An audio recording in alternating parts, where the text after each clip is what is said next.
출애굽기 10장 15절 메뚜기가 온 지면에 덮여 나름에 땅이 어둡게 되었고 메뚜기가 우박에 상하지 아니한 밭의 채소와 나무 열매를 다 먹었으므로 애굽 정경에 나무나 밭의 채소나 푸른 것은 남지 아니하였더라. 아멘. 그래서 이제 어제는 메뚜기가 애굽 온 땅에 이르러 그 사방에 내림에 그 해가 심하니 이런 메뚜기는 전에도 없었고 후에도 없을러라. 그래서 이제 이집트 바로왕이 이제 모세의 그 말을 이제 거절했지 않습니까? 그 남자만 가라고 그러면서 이제 이스라엘 백성을 안 보낸다고 했습니다. 그래서 진짜 하나님 말씀대로 8번째 재앙, 메뚜기 재앙이 임했습니다. 그래서 그 메뚜기가 이제 엄청나게 많이 오니까 그 해가 심했다. 엄청나게 이제 해를 받은 겁니다. 이집트가 다 먹어치운 겁니다. 그래서 이런 메뚜기 재앙은 전에도 없었고 후에도 없었다. 그러니까 역대급 재앙이 임했다. 이렇게 말하고 있습니다. 15절 메뚜기가 온 지면에 덮여 나름에 땅이 어둡게 되었고 메뚜기가 우박에 상하지 아니한 밭의 채소와 나무 열매를 다 먹었으므로 애굽 정경에 나무나 밭의 채소나 푸른 것은 남지 아니하였더라. 아멘. 그래서 이 메뚜기가 어느 정도로 왔나 보면은 이제 영어로 보면은 cover 덮었다 all the ground until it was black 까만색으로 될 때까지 그 온 지면을 덮었다는 것입니다. 그렇습니다. 원래 땅은 황토색이지 않습니까? 황토색인데 검정색으로 됐다고 합니다. 메뚜기가 하도 많이 오니까 검정색으로 땅이 온통 다 뒤덮였다고 합니다. 그러면은 진짜 메뚜기가 엄청나게 많이 온 겁니다.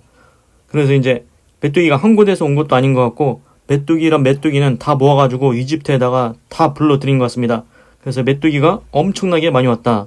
이렇게 이제 검정하게 될 정도로 까맣게 될 정도로 그 정도로 왔다는 것입니다. 그러면은 그 메뚜기가 와서 무엇을 했습니까? 메뚜기가 우박에 상하지 아니한 밭의 채소와 나무 열매를 다 먹었다. 그렇습니다. 7번째 재앙은 무엇이었습니까? 우박과 내성 이런 게 있지 않았습니까? 그 7번째 재앙에서는 보리와 삶, 싹이 나고 꽃이 핀 것은 다 죽었었습니다. 그때 살아남은 것, 밀과 나맥은 아직 싹이 나지 않았을 때 그 곡식들, 마지막 남은 곡식들 그것도 이제 메뚜기가 다 먹어치웁니다. 그리고 이제 나무에 달려있던 것, 나무에 달려있던 열매들, 사과든 복숭아든 무엇이든 배든 다 먹어치운다는 겁니다. 이제 다 먹어치워가지고 아예 남은 것이 없습니다. 그래서 이렇게 말하고 있습니다. 애굽 정경에 그러니까 이집트 전체에 나무나 밭의 채소나 푸른 것은 남지 아니했다. 그래서 영어로 보면은 green, nothing green. 녹색은 하나도 안 남을 정도로 다 먹어치웠다는 겁니다. 그렇습니다. 메뚜기가 보면은 잎사귀도 먹고 열매도 먹고 곡식도 먹고 뭐든지 다 먹어치웁니다. 메뚜기가 엄청나게 다 먹어치우는 겁니다. 그래서 그렇게 이제 이집트의 8번째 재앙, 메뚜기 재앙이 임해가지고 이집트에 있던 모든 것, 녹색이라는 녹색, 식물이라는 식물, 과일이라는 과일은 곡식 다 먹어치웁니다. 그래서 아주 남아나는 것이 없게 하십니다. 그래서 보면은 이제는 이집트 바로왕이 무엇을 의지해야 되겠습니까? 이제 남은 거 없습니다. 곡식 창고에도 남은 것이 없고 그 궁중과 집과 거기에도 다 메뚜기가 들어갔다고 했지 않습니까? 냉장고도 없었는데 이제 그 다 이제 곡식이 이제 다 떨어지는 겁니다. 이제는 자기가 먹을 것 있다고 그렇게 이제 안심하고 있었는데 그래도 밀과 나맥은 우박에서 살아남았으니 그거 먹고 살면 되지 이렇게 했었는데 이제 자기가 의지하던 것 거의 다 이제 끊어지는 겁니다. 그래서 하나님께서 이집트 바로왕을 그렇게 치셨습니다. 그래서 사람도 보면은 내 뒤에 누가 있어, 나 아는 사람 누구 있어 이렇게 이제 의지하는 사람들 있지 않습니까? 이 정도 내 뒤에 누가 나 저기 해주니까 걱정 없어. 내 뒤에 이제 백이 있어. 뭐 이런 얘기 합니다. 그런데 하나님은 그런 거 다 끊어버리신다는 것입니다. 이집트 바로왕이 의지하던 거 다 끊어버리셨습니다. 곡식이든 가축이든 과일이든 무엇이든 이집트 마술사든 하나님이 이집트 바로왕이 의지하던 것 그런 거 다 끊어버리십니다. 그래서 사람도 똑같습니다. 하나님 앞에 불순종하고 하나님과 대적하려고 하면은 하나님께서 가만두지 않는 것 같습니다. 그리고 오늘 보면은 신기한 게 메뚜기가 그냥 있을 때는 메뚜기인데 메뚜기가 개체수가 엄청 많아진다? 메뚜기가 엄청나게 많아진다? 그러면 그게 이제 재앙이 된다는 게 이게 신기합니다. 그래서 메뚜기가 어느 정도 숫자만 있어야지 너무 많아지는 것도 이게 재앙이 될 수 있거나 그러면은 제가 생각할 때는 지난번에는 개구리도 왔지 않습니까? 개구리가 또 엄청나게 많아지는 것, 그것도 재앙이 되고, 이가 엄청 많아지는 것, 그것도 재앙이 됩니다. 그래서 보면은 뭔가 동물이든 무엇이든 뭐 벼룩이든 벌레든 갑자기 엄청나게 개체수가 많아지면은 그것이 재앙이 되는 것 같습니다. 그래서 그 모든 것을 주관하시는 분은 하나님이십니다. 지금도 하나님이 토끼든 늑대든 여우든 사슴이든 소든 무엇이든지 간에 하나님께서 무슨 동물이든 무슨 벌레든 간에 하나님께서 그 손에 하나님께서 주관하고 계시기 때문에 그것이 지금 이제 역대급 재앙으로는 안 오는 것입니다. 예를 들어 생각을 해보면은 토끼가 너무 많아졌다. 토끼가 여기도 천지사방에 토끼가 많다. 그거 좋은 것 같은데 잘 보면은 토끼가 너무 많아지면 그것도 재앙이 됩니다. 그리고 이제 뭐 예를 들어서 이제 벌레가 엄청나게 많아졌다. 파리가 많아져도 모기가 많아져도 그것이 과도하게 많아지면은 그것이 재앙이 되는 것입니다. 그런데 그 하나님께서 그 모든 자연에 있는 모든 것들을 하나님께서 다 손에 주관하고 계신다는 것입니다. 그래서 하나님이 우리를 지켜주시고 계신다는 것입니다. 그 개체수만 조금만 엄청나게 많아져도 우리한테 그것이 재앙인데 하나님께서 그동안 역사가 흘러오는 동안 하나님께서 인류를 지켜주셨다는 것을 알 수 있습니다. 그리고 이제 재밌는 것을 하나 또 말씀을 드리겠습니다. 창세기에 보면은 그 아브라함 아시지 않습니까? 믿음의 조상 아브라함. 그 아버지 데라는 우상을 섬겼는데 하나님께서 아브라함을 이끌어내셔서 너는 본토 친정 내 아비 집을 떠나 내가 내게 지시할 땅으로 가라. 거기서 내가 너를 축복하리니 너는 복의 근원이 될지라. 만민이 너를 통하여 복을 받으리라. 그렇습니다. 그 아브라함을 하나님께서 불러내셔서 믿음의 조상으로 세우셨는데 아브라함한테 그 아브라함이 100세 때 독자 이삭을 주셨습니다. 그런데 이제 하나님께서 아브라함한테 네 독자 이삭, 네가 사랑하는 독자 이삭 모리아산에서 하나님께 바치라고 했습니다. 그때 아브라함은 어떻게 했을까요? 아브라함은 아침에 일찍 일어나서 3일 길을 걸어서 이삭과 같이 갑니다. 그래서 이제 그 모리아산 앞에 도착해서 이제 등에다가 이제 나무를 쥐고 가는데 하인들은 밑에 내려두고 갑니다. 그러면서 이제 자기 아들 이삭과 같이 올라가는데 아들 이삭이 물어봅니다. 아버지, 그 나무는 있는데 번제에 쓸 나무는 있는데 그 양은 어디 있어요? 그러니까 아브라함이 이렇게 얘기합니다. 하나님께서 자기를 위해 친히 준비하신다. 그런데 사실 지금 아브라함이 누구를 드리러 가는 겁니까? 이삭을 드리러 가는 겁니다. 그래서 이제 결국 모리아산에 올라가서 그 아브라함이 이제 나무를 펼쳐놓고 이삭을 묶어서 이제 이삭을 잡으려고 했습니다. 그때 하나님께서 이렇게 말씀하셨습니다. 아브라함아 아브라함아 내 손을 그 아이에게 대지 말라. 네가 네 사랑하는 독자 이삭도 나에게 드릴 수 있다는 것 내가 알았으니 네가 진실로 나를 사랑하는 줄 알았다. 그래서 이제 여기서 말씀드리고 싶은 건 뭐냐면은 하나님께서는 아브라함한테 시험을 하셨습니다. 테스트. 근데 이제 시험에는 두 가지가 있으면 테스트 보시는 것처럼 테스트 시험은 뭐냐면은 실력이 늘었는지 그 뭐가 이제 통과할 수 있는지 그런 거 이제 그런 거를 위해서 이제 테스트하는 게 있고 그 이제 반대로 템프트라고 유혹이 있습니다. 그래서 사단 원수 마귀는 우리를 유혹해서 넘어뜨리고 멸망시키려고 합니다. 그런데 하나님께서는 아브라함을 테스트하신 겁니다. 정말로 하나님을 사랑하는지 사랑하지 않는지. 그래서 이제 아브라함이 그 하나님 말씀에 순종해서 이삭을 하나님께 드렸지 않습니까?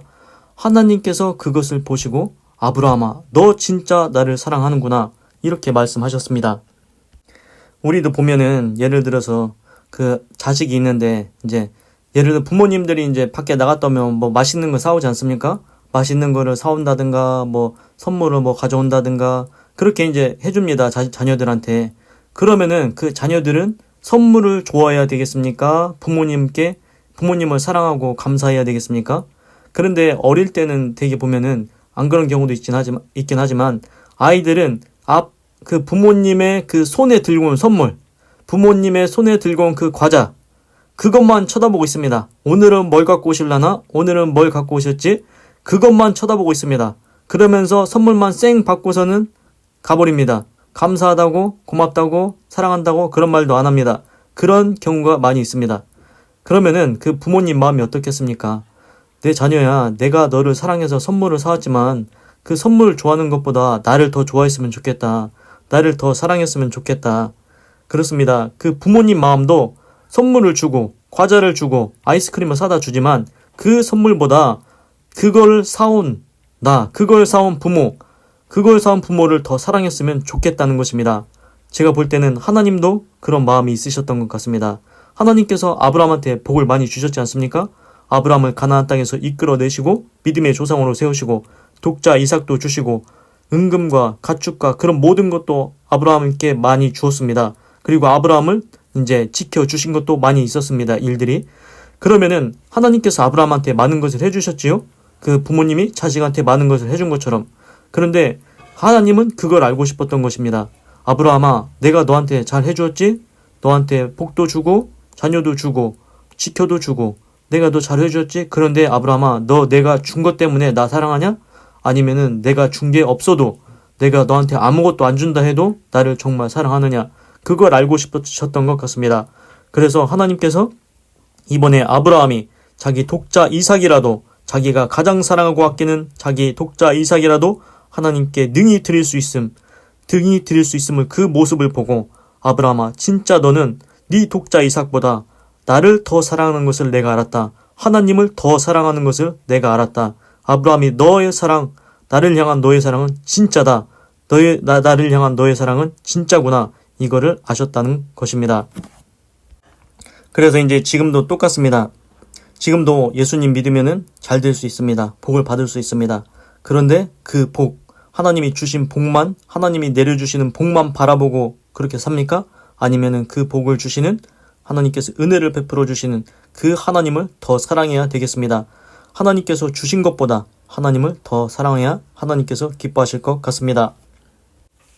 그래서 구약 성경에서는 계속 이렇게 말하고 첫 번째 계명이 이거였습니다. 하나님께서 원하시는 것은 주 너의 하나님을 사랑하라. 너의 마음을 다하고 뜻을 다하고 성품을 다해서 하나님을 사랑하라. 하나님은 우리가 하나님을 사랑하는 것보다 더 우리를 사랑하십니다. 그렇습니다. 우리는 하나님의 사랑을 받고 있습니다. 그런데 우리는 하나님을 사랑합니까? 하나님의 아무리 많이 사랑한다고 해도 하나님이 우리를 사랑하는 것만큼 우리가 하나님을 사랑할 수 없을지도 모릅니다. 그래도 우리가 평생 사는 동안 아침마다 일어나서 하나님께 하나님 사랑합니다. 하나님 사랑합니다. 계속 하면은 하나님께서 기뻐하실 것 같습니다. 그리고 또 신기한 게 뭐냐면은 아브라함이 이삭을 모리아산에서 하나님께 드렸지 않습니까? 사랑하는 독자 이삭을. 그래서 하나님께서 그걸 보신 것 같습니다. 보면은 지금 아브라함은 사람입니다. 인간입니다. 신이 아닙니다. 그런데도 아브라함이 독자 이삭을 하나님께 드립니다. 그거를 보시고 하나님께서 나중에 어떻게 하십니까? 신약 성경에 오셔서 하나님의 독생자 아들 예수 그리스도를 아브라함이 이삭을 바친 것처럼 하나님께서 예수 그리스도를 십자가에 죽게 하십니다. 왜 그렇게 하셨습니까? 우리 인류를 구원하시려고 독생자 예수 그리스도를 십자가에서 죽게 하신 것입니다. 아브라함이 독자 이삭을 하나님께 드린 것처럼 하나님께서도 하나님의 외아들 예수 그리스도를 십자가에 죽게 하셨습니다. 그렇습니다. 아브라함의 모습을 통해서 미래에 하나님께서 하실 그 모습을 보여주셨습니다. 하나님께서는 실제로 신약 성경에서 독자 아들 예수 그리스도를 십자가에 죽게 하신 것입니다. 그만큼 독자 아들 예수 그리스도를 십자가에서 죽어서 우리 죄를 다 용서하시고 싶을 만큼 그만큼 우리를 사랑한다는 것입니다. 하나님께서는 그 아들 예수 그리스도가 죽기까지 우리를 구원하기 원하셨습니다. 그래서 예수님 믿고 우리가 구원받기를 원하십니다. 그러면은 예수님이 죽은 것이 헛되게 하면 안 되지 않습니까? 하나님이 독자 예수님을 죽이면서까지 십자가에서 죽게 하시면서까지 우리를 살리려고 우리의 죄를 사하려고 천국에 들어가게 하려고 그렇게 했는데 예수님을 믿지 않는다? 그러면은 그거는 엄청난 불효입니다. 그거는 왜 그러냐면은 부모님도 똑같습니다. 부모님이 자식을 위해서 뭔가 큰 걸 준비했습니다. 그런데 그 자식이 부모님이 준비한 그것을 안 받는다? 그러면은 부모님 마음이 어떻겠습니까? 내가 너 이거 해주려고 얼마나 저기 했는지 아냐? 내가 너 이거 해주려고 얼마나 힘들게 돈을 벌면서 이렇게 했는지 아냐? 그런데 네가 이거를 거절한다? 네가 이것을 내팽개친다? 그러면은 부모님 마음이 너무 아픈 겁니다. 하나님도 똑같습니다. 하나님도 그 아들 예수 그리스도 독생자 예수 그리스도 정말 사랑하십니다. 그런데 독생자 아들 예수 그리스도가 십자가에 죽더라도 내가 너희들은 살려야겠다. 내가 너희들은 반드시 구원해야 되겠다. 그러면서 예수님을 죽게 하신 것입니다. 그런데 예수님을 안 믿는다? 그러면 하나님 마음이 얼마나 아프겠습니까? 그렇습니다. 그렇기 때문에 꼭 예수님 믿고 구원 받으셔야 됩니다. 하나님이 구원의 길을 열어주셨습니다. 하나님이 구원의 길을 열어주시지 아니하면 우리는 다 지옥에 갈 수밖에 없습니다. 그런데 예수님께서 우리 모든 죄를 지고 십자가에 죽고 3일 만에 다시 부활하셨기 때문에 우리 죄는 이제 사해졌습니다. 예수님만 믿으면은 우리 죄가 다 사해진다고 합니다. 예수님만 믿으면은 천국에 갈 수 있다고 합니다. 이렇게 쉬운데 왜 안 합니까? 예수님 믿고 구원 받으면 됩니다. 하나님께서 우리 정말 사랑하십니다.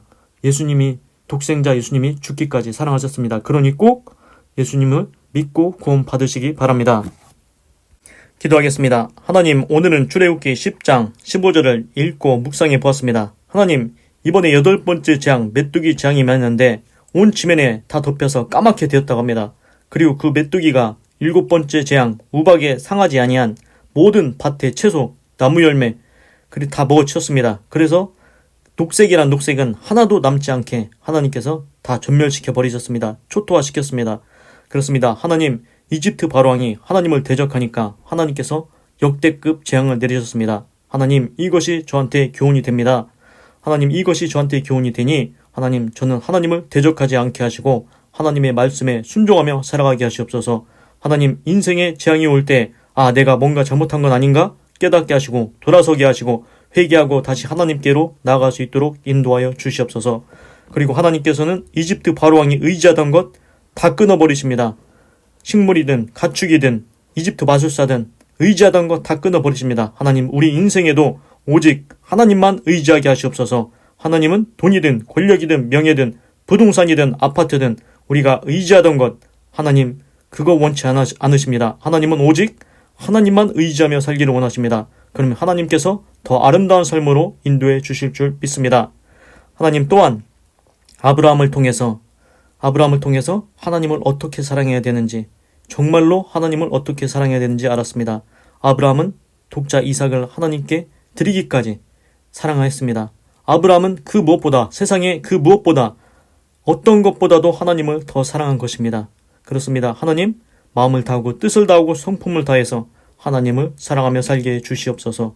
그리고 또한 하나님께서는 우리를 얼마나 많이 사랑하시는지, 하나님의 아들 독생자 예수 그리스도가 십자가에 죽어서 우리를 구원하시기까지 사랑했다고 했습니다. 하나님께서 우리를 향한 그 사랑, 예수님을 십자가에 죽이셨으니 그래서 우리를 죄를 사했습니다. 그렇기 때문에 우리가 하나님의 사랑을 알고 꼭 예수님 믿고 구원의 길을 열어주셨으니 꼭 예수님 믿고 천국 갈 수 있도록 인도하여 주시옵소서. 하나님, 믿음이 없습니까? 하나님, 믿음도 주시옵소서. 하나님께서 마음을 변화시켜 주시옵소서. 내 마음이 하나님, 예수님을 믿을 수 있도록 내 마음을 인도하여 주시옵소서. 흉악의 결박을 풀어주시고 이제 눈이 가려져 있다면 눈이 열리게 하여 주셔서 하나님을 알게 하시고 하나님의 사랑을 깨닫게 하여 주셔서 그 예수님 구원의 길을 열어주신 그 예수님의 희생, 예수님 믿고 구원받게 하여 주시옵소서. 사랑이 많으신 예수님의 이름으로 기도드립니다. 아멘.